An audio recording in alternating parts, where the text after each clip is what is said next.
If you've already started investing but skipped a step along the way, this video is going to show you exactly what that skip is costing. Not in theory, in dollars, over 10 years on a real salary. I mapped this comparison because the most common question on this channel isn't where to invest. It's whether the order matters. I'm Warren. The answer is yes. And the cost of getting it wrong is larger than most people would believe. Two nurses at the same hospital in Tampa. Same unit, same shift rotation, same starting salary of about $52,000. Both 27, both single. Both carrying about $3,000 in credit card debt at 20% interest. Both with access to a 401k through the hospital system, with a dollar-for-dollar match up to 4% of salary. Both opened a brokerage account the same month. One of them, Leo, followed the pyramid in order. The other, Nate, skipped ahead. Same starting line, same tools, different sequence. And by year 10, the difference between them is a number that will sit with you for the rest of this video. Leo's first move wasn't exciting. He took his tax refund, $1,400, and put it in a Marcus high-yield savings account as the start of an emergency fund. He didn't invest a cent. He spent the next 2 months building that account to $2,500, roughly 1 month of essential expenses. It felt slow.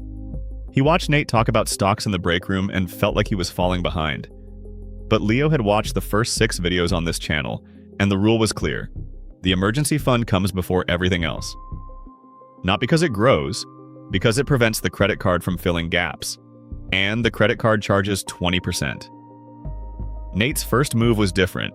He heard about an S&P 500 index fund from a coworker, opened a Schwab brokerage account that same week, and started putting $200 a month into SWPPX. He felt smart. He was investing. The market was going up. The balance grew.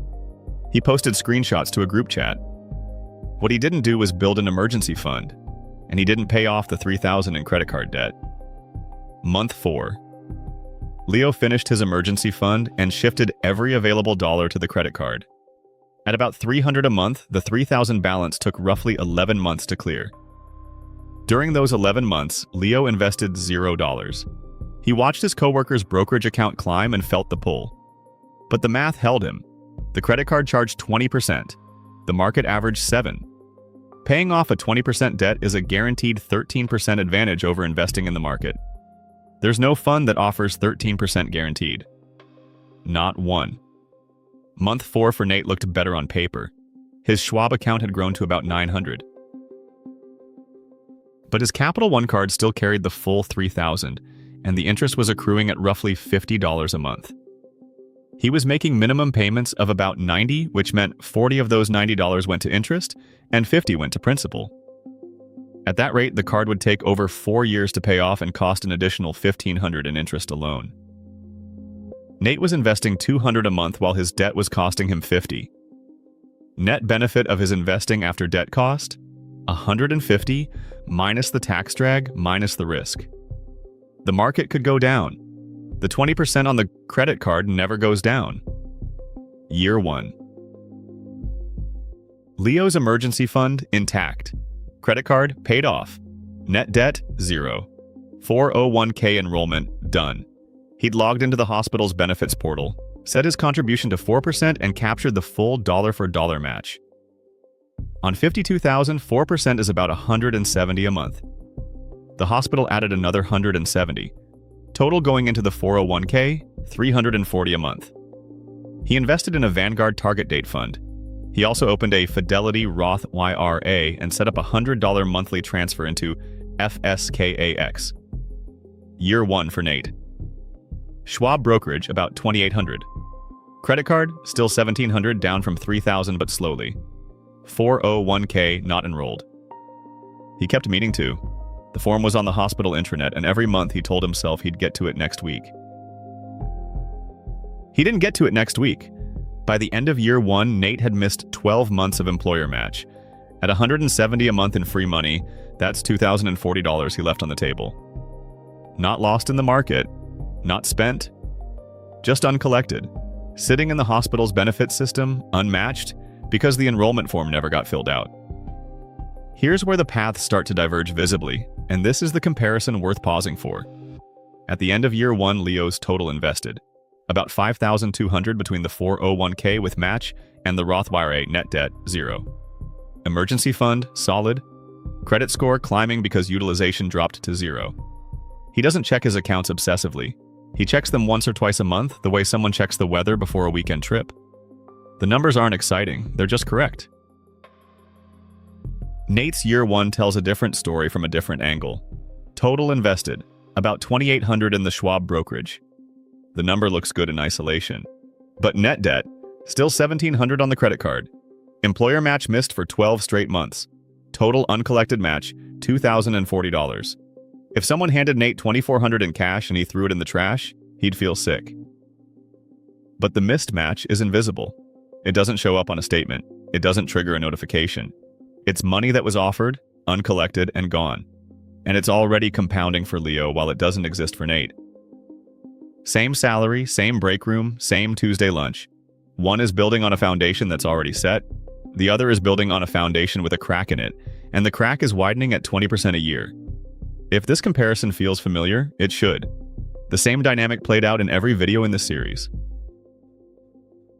The compliance officer in Chicago, the surgeon in the Southeast, Marcus in Dallas, Jess in Portland, Daniela in Phoenix, Ray in Columbus, Nina in Atlanta. Each one had the same tools available. Each one had the same dollars. The variable that determined outcome was never the amount. It was the sequence. What got addressed first? What got automated? What got ignored? Year 3. Leo has been contributing to the 401k and Roth consistently. His combined investment balance, including employer match and market growth, is roughly $22,000. His emergency fund sits at 3 months of expenses in a Marcus account he hasn't touched. His credit card balance is 0 and has been for 2 years. He bumped his 401k contribution to 6%. The match still covers 4, meaning roughly $520 a month flows into retirement between his contribution and the employer's. He doesn't think about it. The transfers run on the 1st and 15th. He checks the balances maybe once a month, usually on a Sunday morning with coffee, scrolling the Fidelity app between basketball highlights. The numbers go up. Not fast, but year 3 for Nate. He finally enrolled in the 401k at month 18, after a coworker literally walked him through the portal during a lunch break. He set it to 4%. The match kicked in, but he's still carrying credit card debt, now down to about $800 after sporadic larger payments and 1 month where he threw a whole tax refund at it. His Schwab brokerage has about $8,000. His 401k, started 18 months late, has about $4,000 including the match. Total invested about $12,000. Sounds respectable until you account for what he's lost. The interest he paid on the credit card over 3 years totals roughly $1,800.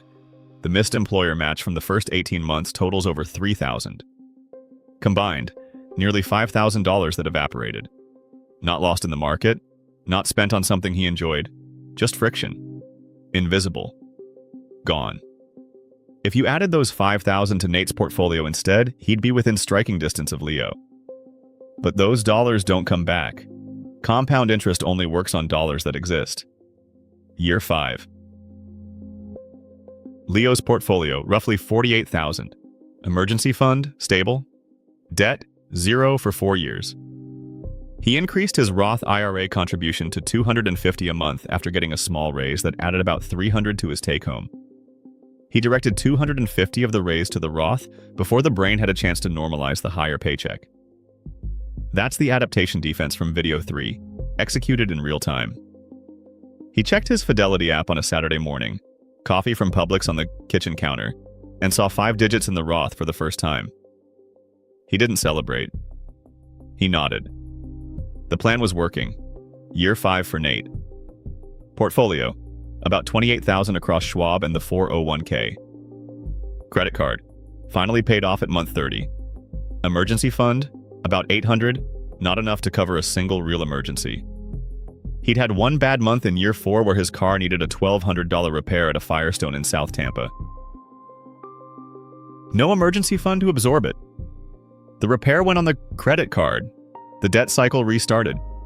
It took another 10 months to clear, 2 debt cycles in 5 years, each one costing interest, each one interrupting investing momentum, each one preventable if the emergency fund had been in place before anything else. If you've experienced this cycle yourself, you know the feeling. Not failure exactly, but exhaustion. The sense that the ground keeps moving and there's never a moment to build on solid footing. Year 10, and this is the number. Leo's combined portfolio, roughly $128,000. Emergency fund, solid, untouched for the last 3 years. No debt at any point in the last 9 years. Employer match fully captured every single month for 9 consecutive years. Roth IRA funded consistently, now approaching the annual max. Savings rate, 18% of gross income and climbing with every raise he captures before the brain adjusts. Nate's combined portfolio, roughly $71,000. 2 debt cycles that cost him roughly $4,000 in interest. 18 months of missed employer match worth over $3,000. Emergency fund chronically underfunded, never reaching the 3-month target. Savings rate, 11%, inconsistent, dropping to 0 during debt cycles. The gap, $57,000 on the same salary, same hospital, same break room where they both eat lunch on Tuesdays, same total stock market index fund in both their accounts. The only variable that differed was the order. Not the amount, not the discipline, not the investment vehicle. The order. And the gap doesn't close, it widens. By year 20, assuming both continue their current patterns, the divergence is projected at over $170,000. By year 30, it crosses $300,000. Compound math rewards the dollars that arrived first and went to the right place. Every dollar Leo invested in year 1 has been compounding for 10 years. Every dollar Nate lost to credit card interest in year 1 never entered the market at all. The first dollars matter more than the last ones, and the first dollars only matter if they go to the right step. Here's the part that should land hardest. Nate isn't wrong. He invested. He contributed to retirement. He'll be fine in 30 years. But fine and optimal are separated by $300,000, and the only difference was sequence. Someone investing while carrying high-interest debt is on Nate's path. An employer match sitting uncollected while a brokerage account gets funded is Nate's path. An emergency fund that doesn't cover a single month while market contributions continue is Nate's path. The path isn't wrong, it's just expensive. The pyramid from this channel exists because of Leo and Nate. Emergency fund first, high-interest debt second, employer match third, Roth IRA fourth, max the 401k fifth, taxable last. The steps aren't suggestions, they're load-bearing walls. Skip 1 and the structure holds less weight. Skip 2 and cracks appear. Skip 3 and by year 10 the building looks functional from the outside, but the foundation has gaps that compound silently every month. There's a detail from Leo's first year that's easy to miss but explains everything. During those 11 months when he was paying off the credit card and investing nothing, he felt behind. Nate had screenshots. Nate had a growing balance. Nate had the feeling of momentum. Leo had a shrinking debt balance and a savings account that earned 4%. It didn't feel like progress, it felt like standing still while everyone else moved. That feeling is the reason most people skip steps. The early stages of the correct order are invisible. The debt disappears, the emergency fund sits there, the match accrues quietly in a portal most people never check. There's nothing to screenshot, nothing to post, nothing that feels like investing. But those boring, invisible first moves are what make years 5, 10, and 20 possible. The gap between Leo and Nate was created in year 1. It just didn't become visible until year 5. By year 10, it was undeniable. And by year 30, it will be the difference between choosing when to stop working and being told when. If the sequence has a gap right now, that gap has a dollar value. And that value compounds every month it stays open. Leo and Nate started at the same place. Same salary, same break room, same access to the same tools. The only thing that separated them was which step came first. The order. Choose yours accordingly. One more piece before the next video. Everything in this sequence, every step of the pyramid can be automated in a single sitting. The payday routine. 30 minutes. One setup. Then the system runs on its own. The next video builds that machine. Today was the blueprint. Tomorrow is the wiring.